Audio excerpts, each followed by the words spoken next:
Hi, hello and welcome to VM Commerce. This is Meenakshi. இன்னைக்கு நம்ம இந்த வீடியோவில் 11th ஸ்டாண்டர்ட் அக்கௌண்டன்சி யூனிட் 10 டெப்ரிசியேஷன்லேருந்து தியரி பார்ட்ஸ் நம்பர் 3 பார்க்க போகிறோம். நம்ம ப்ரீவியஸ் வீடியோவில் மெத்தட்ஸ் ஆஃப் ப்ரொவைடிங் டெப்ரிசியேஷன் பார்த்துருந்தோம். ஸ்ட்ரைட் லைன் மெத்தடும் ரிட்டன் டவுன் வேல்யூ மெத்தடோட மீனிங் பார்த்துருந்தோம். இப்போ நம்ம இந்த வீடியோவில் methods of recording the depreciation பார்க்க போகிறோம். அதாவது அக்கௌண்ட்ஸ் புக்கில் நம்ம இந்த டெப்ரிசியேஷனை எப்படி ரெக்கார்ட் பண்ண போகிறோம். முன்னாடி பார்த்தது methods of providing the depreciation எப்படி கால்குலேட் பண்ண போகிறோம், எந்த மெத்தட் யூஸ் பண்ணி. இப்போ நம்ம எந்த மெத்தட் யூஸ் பண்ணி நம்ம டெப்ரிசியேஷனை ரெக்கார்ட் பண்ண போகிறோம். அதில் first method charging the depreciation to asset account. அதாவது டெப்ரிசியேஷனை அசட் அக்கௌண்ட்டுக்கு நம்ம ட்ரான்ஸ்ஃபர் பண்ணுறது எப்படி நம்ம காமிக்க போகிறோம். First at the end of the every accounting period the amount of depreciation charged is debited to the depreciation account and the amount of depreciation is credited to asset account. Okay, so இந்த depreciation ஒவ்வொரு financial accounting பீரியடோட எண்டில் தான் calculate பண்ண போகிறாங்க. அப்படி calculate பண்ணும்போது அந்த டெப்ரிசியேஷனை charged is debited to the depreciation account. முதல்ல டெப்ரிசியேஷனை அந்த அமௌண்ட்டு டெப்ரிசியேஷனில் டெபிட் பண்ணுறாங்க. Amount of depreciation is credited to the asset account. அதாவது அசட்ஸில் அந்த டெப்ரிசியேஷன் அமௌண்ட்டை கிரெடிட் பண்ண போகிறாங்க. Okay, credited to the asset account. இதுதான் first step. Asset appears in the balance sheet at its depreciated value.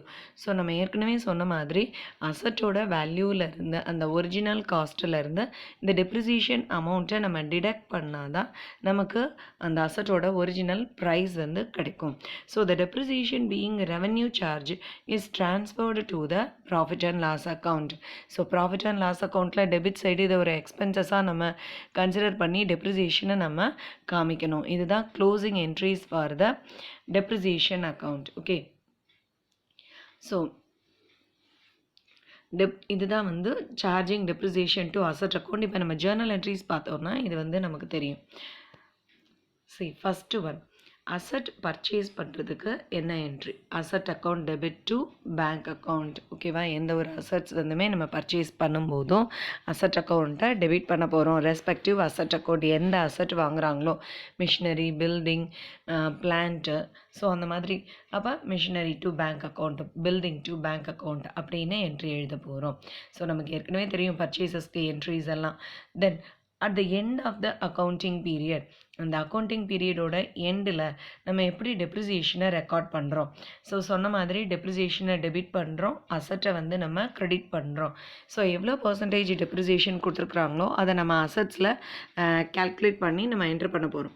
So இதுக்கு 2 entry இருக்குது, அதாவது adjusting என்ட்ரிஸும் க்ளோசிங் என்ட்ரிஸும். அட்ஜஸ்டிங் என்ட்ரி அப்படின்னா depreciation to asset account. Okay, டெப்ரிசியேஷனில் அசட்ஸில் நம்ம ப்ரொவைட் பண்ணுறதுனால நம்ம அப்படி கண்டுபிடிக்கிறோம். Then the depreciation is transferred to the profit and loss account. இந்த டெப்ரிசியேஷனை க்ளோசிங் என்ட்ரிஸ் போடும்போது அதை ப்ராஃபிட் அண்ட் லாஸ் அக்கௌண்ட்டுக்கு ட்ரான்ஸ்ஃபர் பண்ணுறோம். Okay, so this is transferring entry. Profit and loss account debit to depreciation account. ஏன்னா ப்ராஃபிட் அண்ட் லாஸில் நம்ம டெபிட் சைடு தான் டெப்ரிசியேஷனை நம்ம காமிக்க போகிறோம். So this is the purchasing entry. அப்புறம் எண்ட் ஆஃப் த இயரில் எப்படி நம்ம டெப்ரிசியேஷனை ரெக்கார்ட் பண்ணுறோம் அப்படின்றது. பர்ச்சேசிங்க்கு அசட் டு பேங்க்கு.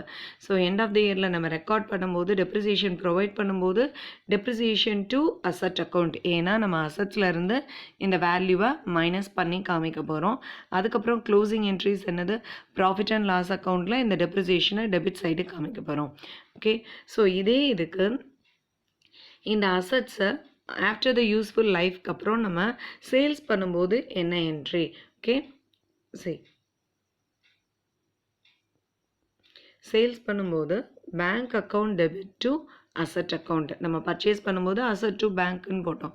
இப்போ சேல்ஸ் பண்ணும்போது பேங்க் டு அசட் அக்கௌண்ட். ஓகேவா, தென் இந்த சேல்ஸ் பண்ணும்போது ப்ராஃபிட் வந்ததுன்னா என்ன என்ட்ரி, லாஸ் வந்ததுன்னா என்ன என்ட்ரி. ஸோ எந்த ஒரு ஃபிக்ஸட் அசட்ஸுமே நம்ம சேல்ஸ் பண்ணும்போது profit on sale, loss on sale calculate பண்ணுவோம்.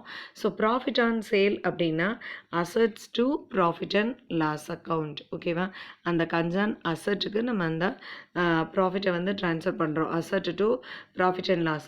லாஸ் அப்படின்னா profit and loss to asset account. Okay, so இதுதான் வந்து journal entries for the depreciation. நம்ம இந்த மெத்தடில் பார்க்கும்போது charging depreciation to asset account. Asset அக்கௌண்ட்டுக்கு நம்ம இதை சார்ஜ் பண்ணணும்னா அசட்ஸ்லேருந்து மைனஸ் பண்ணி காமிக்கும் போது நம்ம எப்படி வந்து ரெக்கார்ட் பண்ணுறோம். ஆக்சுவலாக வந்து நம்ம இந்த புக்கில் வந்து இந்த மாதிரி ப்ரொசீஜர் தான் நம்ம யூஸ் பண்ண போகிறோம். இதிலே வந்து இன்னொரு மெத்தட்ஸ் ஆஃப் ரெக்கார்டிங் த டெப்ரிசியேஷனும் இருக்குது. ஓகே, ஸோ டோட்டலாக நம்ம 6 ஜேர்னல் என்ட்ரிஸ் பார்த்துருக்கோம். இந்த ப்ராஃபிட் ஆர் லாஸில் ஏதாவது ஒரு ஜேர்னல் என்ட்ரிஸ் தான். ப்ராஃபிட் வந்தால் asset to profit and loss, loss வந்தால் profit and loss to asset account. Okay, then balance ஷீட்டில் இதை எப்படி நம்ம காமிக்கிறோம். பேலன்ஸ் ஷீட்டில் asset side asset minus depreciation account. அசட்டோட அந்த ஒரிஜினல் வேல்யூவிலேருந்து நம்ம டெப்ரிசியேஷனை மைனஸ் பண்ணி காமிக்கிறோம். இப்படி தான் நம்ம பேலன்ஸ் ஷீட்டில் இந்த மெத்தடில் ரெக்கார்ட் பண்ண போகிறோம். இப்போ next methods of recording the depreciation. Charging the depreciation to provision for depreciation account. அதாவது போன தடவை டெப்ரிசியேஷனை நம்ம அசட் அக்கௌண்ட்டுக்கு ட்ரான்ஸ்ஃபர் பண்ணோம். அசட்டில் நம்ம சார்ஜ் பண்ணி கண்டுபிடிச்சோம். இப்போது இங்கே எப்படி ரெக்கார்ட் பண்ணுறோம். A provision for depreciation account is created. முதல்ல ப்ரொவிஷன்னா என்ன meaning? Providing or doing something in advance. நம்ம முன்னாடியே வந்து ஒரு இதுக்கு வந்து ப்ரொவைட் பண்ணி வைக்கிறது, அதாவது ஒதுக்கி வைக்கிறதுன்னு கூட சொல்லலாம். For example arrangement to meet the future expenses அப்படி கூட சொல்லலாம். ப்ரொவிஷன் அப்படின்னாலே அதுதான்.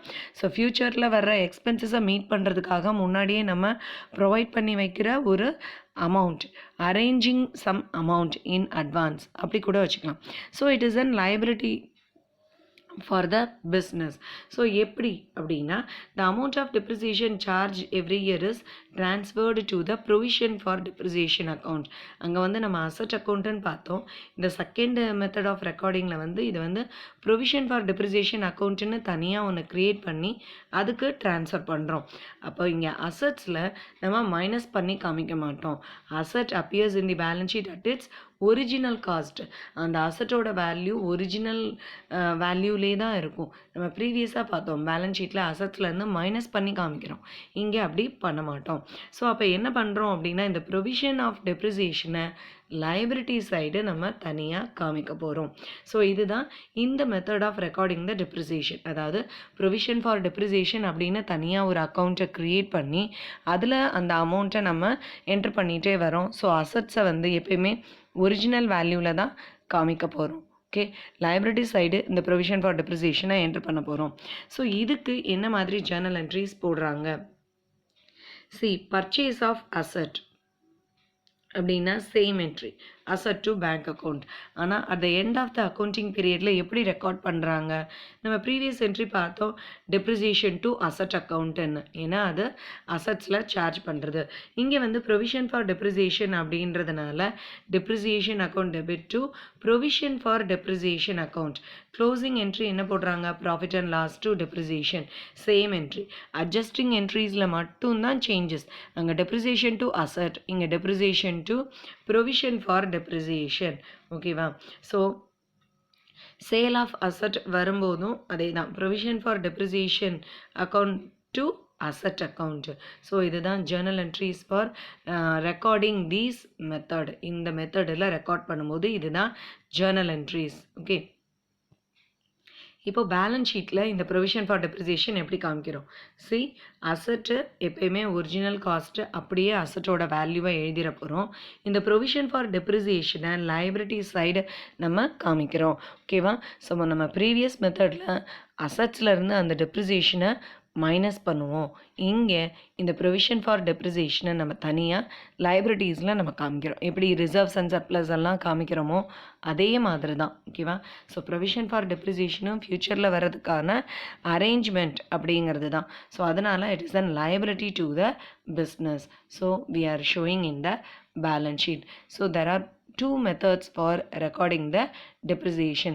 charging the depreciation to asset account, charging the depreciation to provision for depreciation account. Okay, first one வந்து அசட்டுக்கு நம்ம சார்ஜ் பண்ணுறது, ரெண்டாவது வந்து provision for depreciation account என்ன தனியாக க்ரியேட் பண்ணி அதில் ப்ரொவைட் பண்ணுறது.